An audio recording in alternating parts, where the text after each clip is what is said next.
Do you wonder about rain, snow, sleet, and hail by T.Albert? Hi, I'm Professor Moisture and I will be telling you about water. You can call it rain. You can call it snow. You can call it sleet. You can call it hail. But it's water all the same. Did you ever wonder how old water is or where it comes from? The answer may surprise you. The next time you see a pond or even a glass of water, think about how old that water might be. Do you really want to know? I thought you did. Did you brush your teeth this morning? Well, some of the water that you used could have fallen from the sky yesterday, or a week, or months ago. It's pretty new. But some part of that water is very old and was around during the time of the dinosaurs or even longer. Or maybe it's a little newer, like from the time when the pharaohs were building pyramids.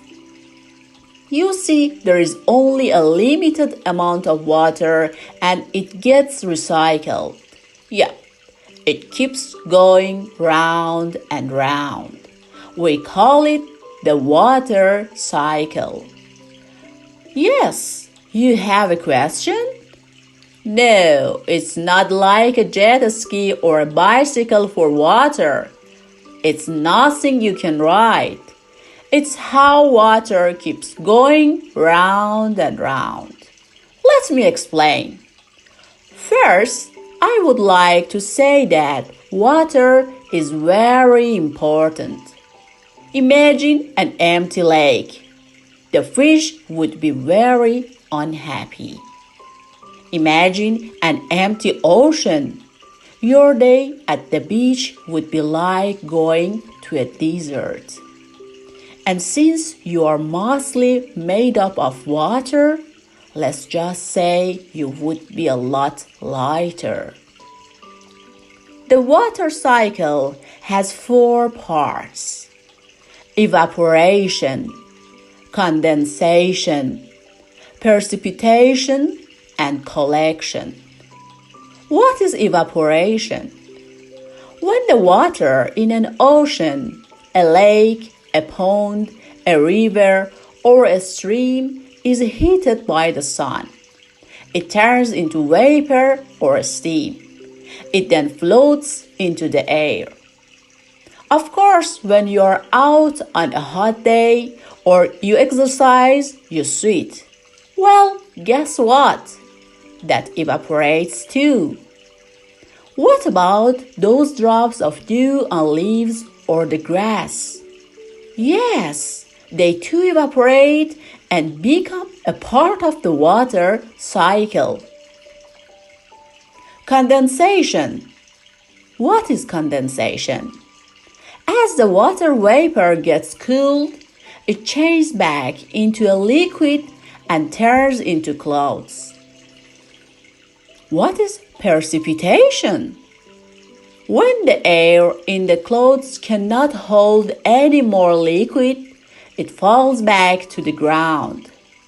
It returns in different ways, depending on the temperature and where it comes down. It can fall as rain, or it can fall as snow. Did you know that no 2 snowflakes are the same? It can return as a sleet, which is like rain that has almost frozen. Or it can come as hail, those frozen balls of rain that can actually break windows and dent cars. What about collection? No matter how it comes down, it is collected and stored. It can fall into the ocean, lake, pond, river, or a stream. If it lands on the ground, it may roll into a river or be sucked up by the soil. It may even pass through the ground to an underground lake or river to be used later. Now, what happens tomorrow when the sun comes out? That's right. The water cycle starts over again. Oops! The sun is out. But don't worry. Professor Moisture will return.